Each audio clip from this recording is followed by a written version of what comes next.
Under threat for years, TikTok will now continue to operate in the United States. The Chinese platform reached a deal to create a new American entity. But does this deal satisfy security concerns for users in the US? And how much politics is at play? This is Inside Story.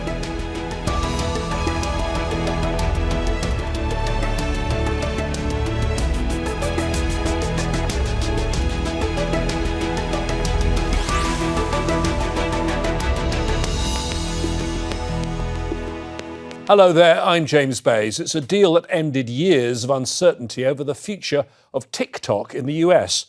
Over 200 million US users will now be able to continue to use the Chinese video sharing platform.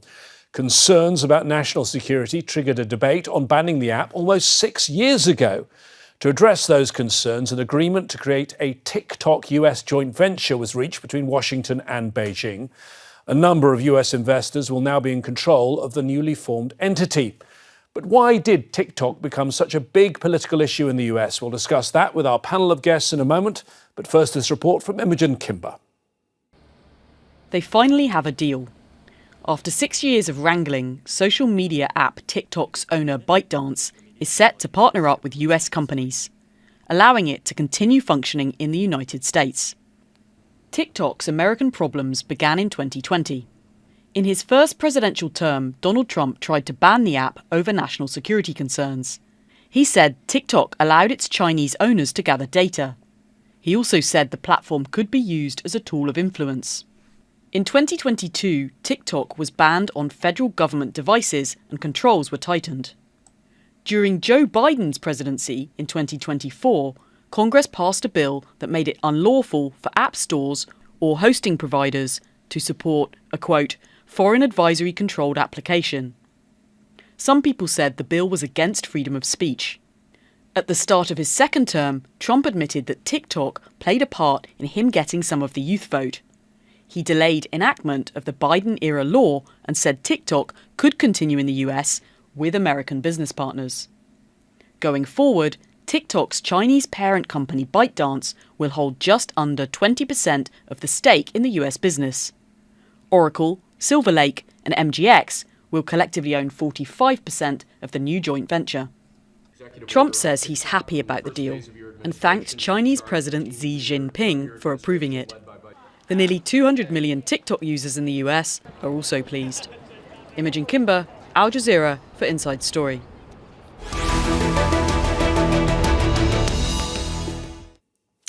Well, let's discuss all of this further with our guests on Inside Story. From Beijing, we have Einar Tangen, Senior Fellow at the Center for International Governance Innovation, a Canadian think tank.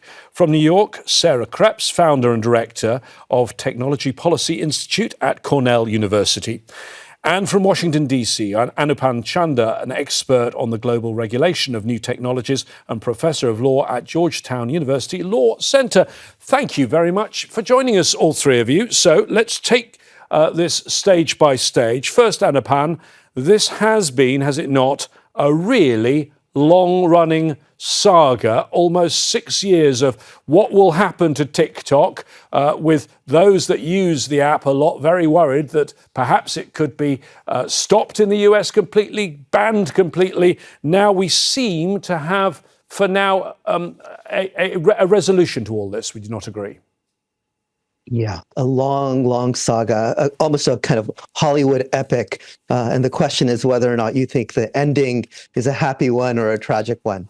And I think we it began in 2020 with the Donald Trump announcement of a ban, and possibly ended it with 2026, with Donald Trump very happy with TikTok continuing in the United States, now with double the number of users that it had in 2020. So TikTok has actually flourished in the United States despite all of the attacks on it for the last handful of years. So, Sarah, in terms of the users of TikTok, this is a day to celebrate, yes, because they're not losing their app. And we know that this is an app that, for some, is somewhat addictive. Yeah, that's right. I think there's some accounts that suggest that given all of the turmoil and the uncertainty, that some people may have moved on, but obviously the numbers suggest otherwise. one of the things that I think was on people's minds is how much would this deal change the user interface, and would people be happy with that? And I think from what I read online, and I should say I'm not a TikTok user, there do seem to be some changes, things like more transparency on terms of service. Well, it turns out not everyone loves transparency on terms of service, and things like ads. So you can see that there are some small changes, but in the world of online media, small changes become reasons for grousing. So there has been some discussion about whether those changes seem to be pleasing to that vast user base. Einar, let's go to you in Beijing, because that's where TikTok originally comes from. TikTok launched in 2017, but there was a Chinese version as well. Just give us a little bit of a background on TikTok and the company behind it, ByteDance, please, Einar.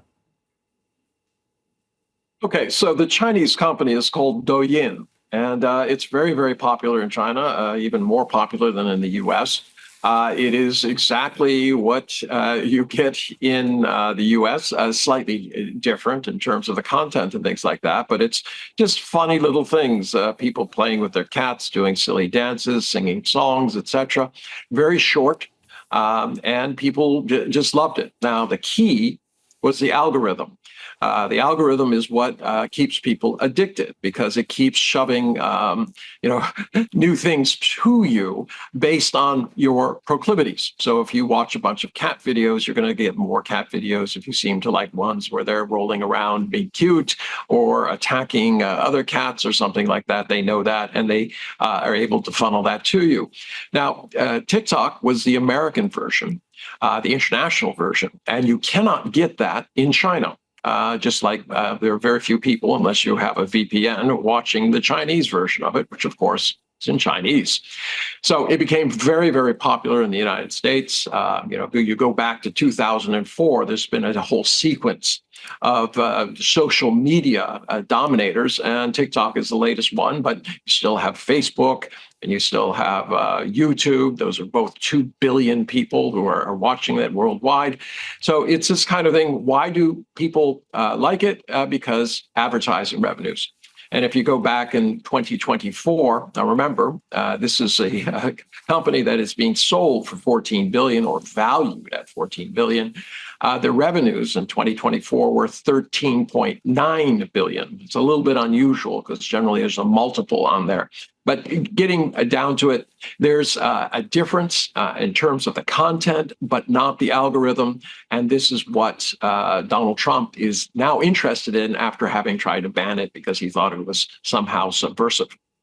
We'll get to why they thought it was a good idea to enact legislation to ban it, Anupam, in a minute. But first, the algorithm, that's the bit of jargon here, but it's the secret sauce that makes TikTok work.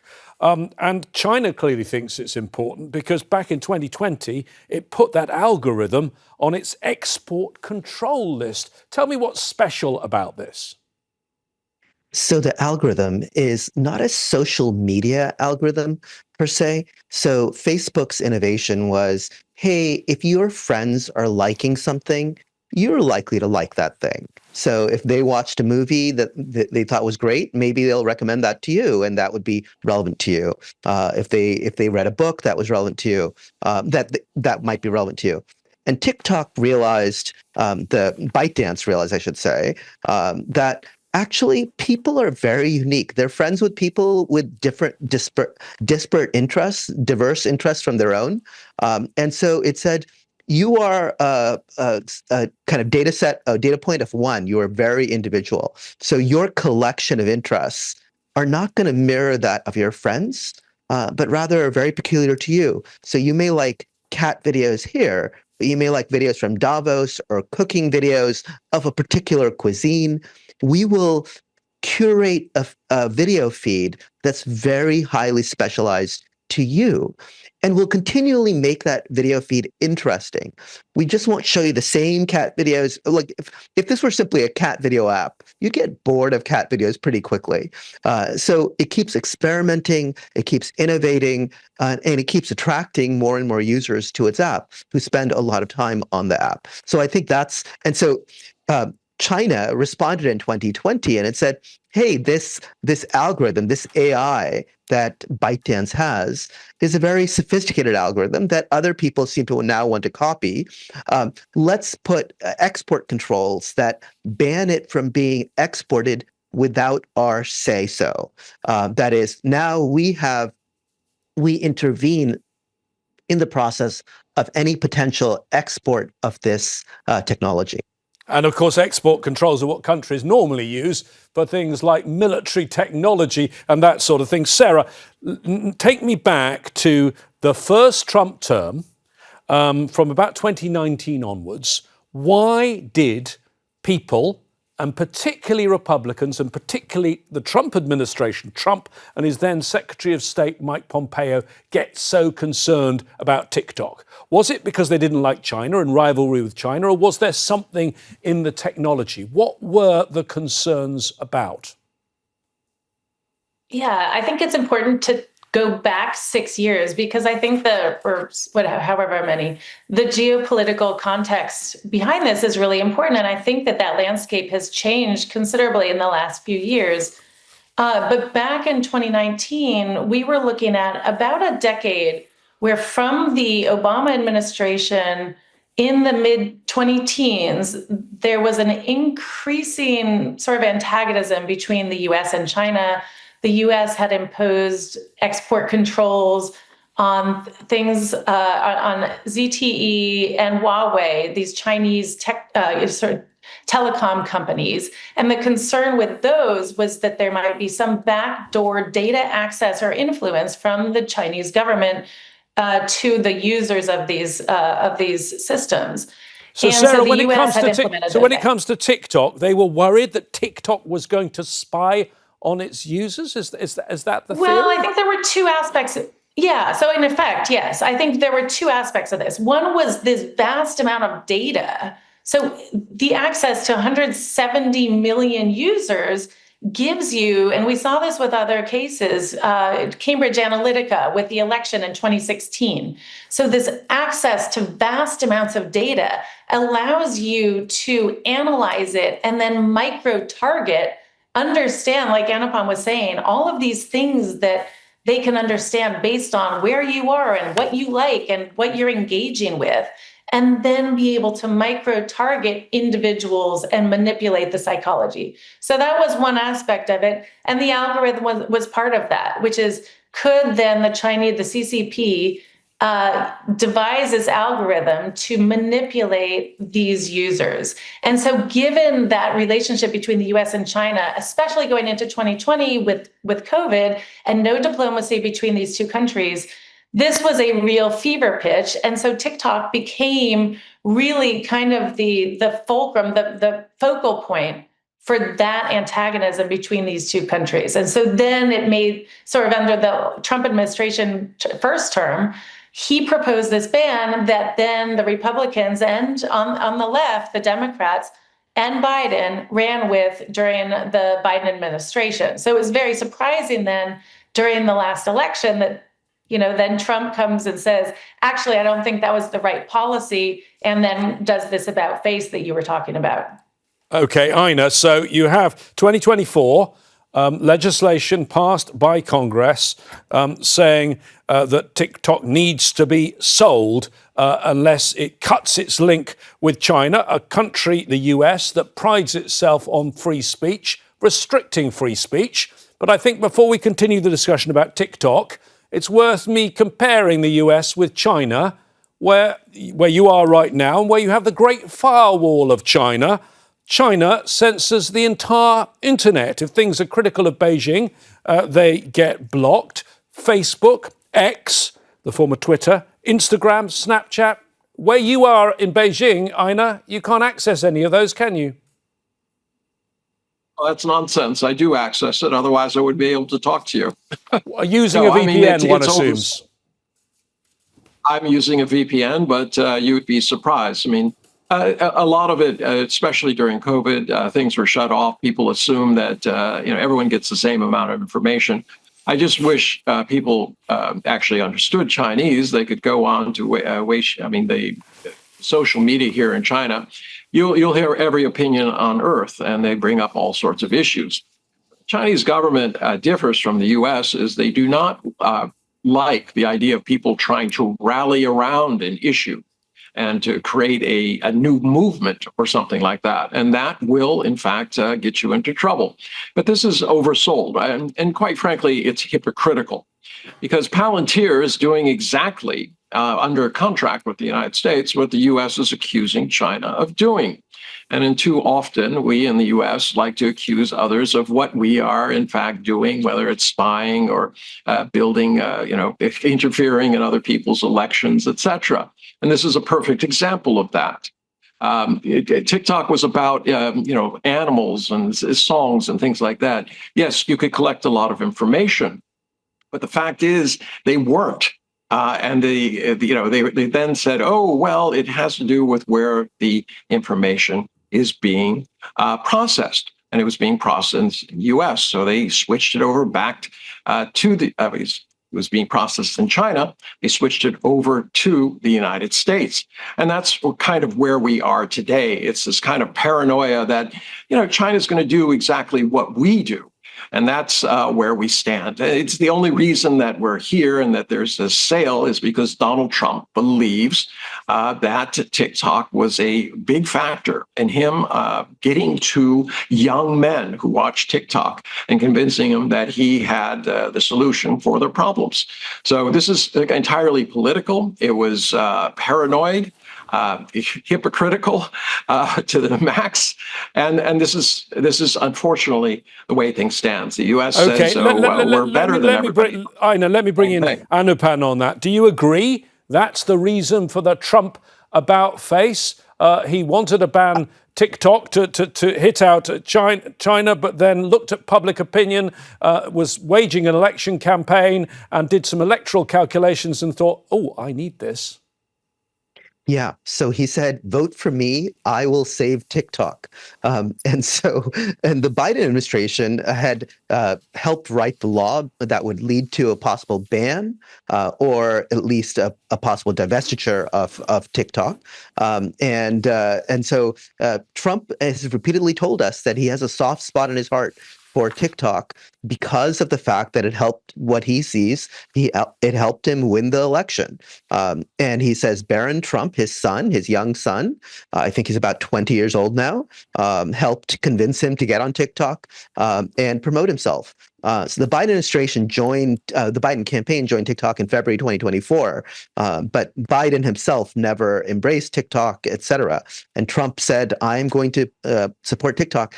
And he has seen it as a very successful campaign tool. Of course, it's been very successful. It's been successful for Democrats at times. It's been successful for liberal politicians and conservative ones across the world. It's a question of how it's used. But I do agree this question of hypocrisy. You began by, James, you noted that we are a country that has long embraced free speech, including free expression across borders. In fact, in 1965, the Supreme Court of the United States, in a unanimous decision, said we have a right to receive foreign Chinese communist propaganda in the United States, that the government can't intervene, can't keep tabs on who is receiving communist propaganda in the United States, can't at all burden that as part of our free speech rights. So I think this is hypocritical of America to say, hey, we're worried about foreign influence in the United States through social media, through apps, et cetera. I think we should be ones still holding the banner of free flow of information across the world. Okay, Sarah, tell us about this new deal. TikTok lives on, but in the US and the US only, it's got a new corporate structure. with new owners but ByteDance. Einar told us they are the parent company. They still keep almost 20%, and under 20% was the limit in that legislation passed by Congress. Does this really change much, particularly as we're told they're going to still use that algorithm, the secret sauce? Yeah, I think a couple of things. One thing I might also note, though, because Anupam brought up the Supreme Court decisions, and it was interesting because this case did go to the Supreme Court, and it was exactly that question, which is there is an awareness that during hostilities, wars, there are limits to free speech. And it was interesting that last year the Supreme Court did uphold the legislation. But it's also interesting that the legislation then gave enormous amount of power to the executive to decide what a suitable divestiture of TikTok would look like. And so now, this has been all handed over to the executive, to the president, and he has, over the course of this last year, come up with this deal. So ByteDance has 20%, and then this algorithm apparently will be retrained by Oracle, a US company, on US user data. So interestingly, about 5 or 6 years ago, there was something called Project Texas that was going to do something very similar to where this all seems to have ended up. And that's where I think it's important to come back to the geopolitics of this. I think it's a very different situation now between the US and China than it was even a couple of years ago. There is a bit of a détente, and Trump 2.0 seems to be very interested in a sort of a bargaining monetization of that relationship between the US and China. And we see this with things like the export controls, which were much more aggressive in the previous two administrations, Biden and the previous Trump administration. Now he's saying, you know what? This isn't the security deal that we thought it was. Let's start selling more NVIDIA chips to China because it's a great market and great for America. So it's interesting, just all of the ways that these kind of security and economic considerations are kind of interwoven here. Einar, am I right then in thinking there will now be 3 different variants of TikTok? The Chinese one you've told us about, the original one, the new US-China one, and then the rest of the world, outside China and the US, get the original Chinese full-fat TikTok. Is that right? Well, it's not the Chinese. It's a global TikTok, so it's a little bit different. It's not the exact same one that you have in China. So you have 3 different ones. You have one that's going to the United States. That's about 4.5% of the world's population. You have one going to China, 1.4 billion people. And the rest of it, the overwhelming majority of the world is going to be having access to the global side. So the U.S. is limiting its own people. And this is, the irony and the hypocrisy of that is that's exactly what they accuse China of doing. You were talking earlier about the Great Firewall.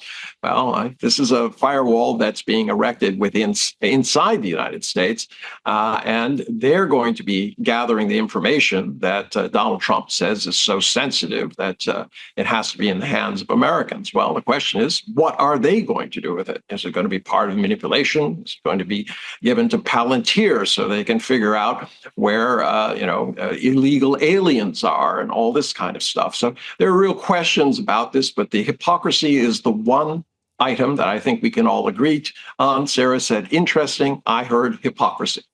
Okay.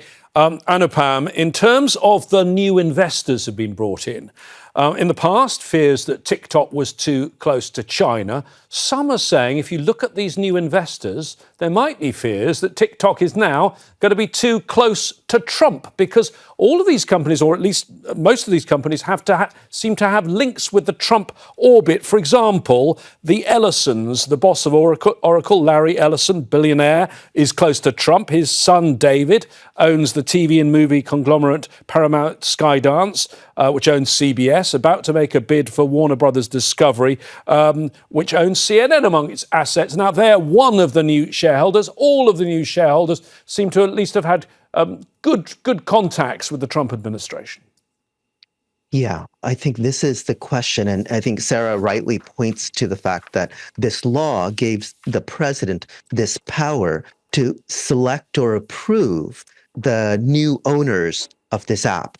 And so he selected and approved folks who were friendly to him, with whom he had business ties or other political ties. That happens to be the consortium that kind of is leading this new ownership structure.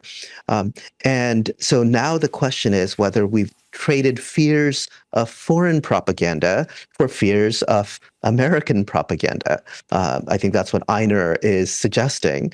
And I think that's something that we have to watch for. I want to just say initially, I'm a little bit relieved that some of the same leadership that ran the global app is now transitioned into the US DS app. And so Adam Presser, he's an American. He was actually the head of operations for the global TikTok, the one run out of Singapore. And so I'm a little relieved, at least, to see some continuity on the same people, because I think unlike Sarah, I am a TikTok user, and I would like it to continue, supporting the kind of free speech that I think really kind of exists on this global app. Okay, we should all follow. We should all follow you, Anupam, on TikTok. Sarah, in the past, the US took a hard line on Chinese tech firms, not just TikTok. Now that they've done this deal, do you think it sets a bit of a new precedent? In the past, the US was also pushing its allies not to allow Chinese technology investment, Huawei, for example. Do you think that's all going to change now? Yeah, I think it's unclear whether this is a model going forward or just a one-off. And I'm inclined to think just because TikTok is so idiosyncratically unusual in scale and cultural importance and its political salience, I think it's going to be hard to generalize. On the other hand, the general structure of it, the partial divestment, the U.S. partners, promises of oversight, I think could be a template for how Chinese tech firms try to remain in the U.S. without fully relinquishing control. But I think it's going to be a case-by-case basis. So one of the issues where this has come up as well is with DJI, which is a very popular Chinese civilian drone company. And, those somewhat similar concerns. And so, I think it will really just depend on what the technology is. And it will, I think, be a case-by-case basis. But it is an interesting potential model for what that might look like. Okay, thank you very much. Thank you to all of our guests today, Einar Tangen, Sarah Kreps and Anupam Chander. For more on this story, follow Al Jazeera. And among the platforms we're on is TikTok. Join our 9.7 million followers. Just look for Al Jazeera English. As always, you can find detailed context and analysis on our website, aljazeera.com. If you have comments, then why not post on our Facebook page? That's facebook.com/AJ Inside Story, or use X. There we are, at AJ Inside Story. I'll be back here very soon. Until then, from me, James Bays, and all the team here, stay safe. Bye-bye for now.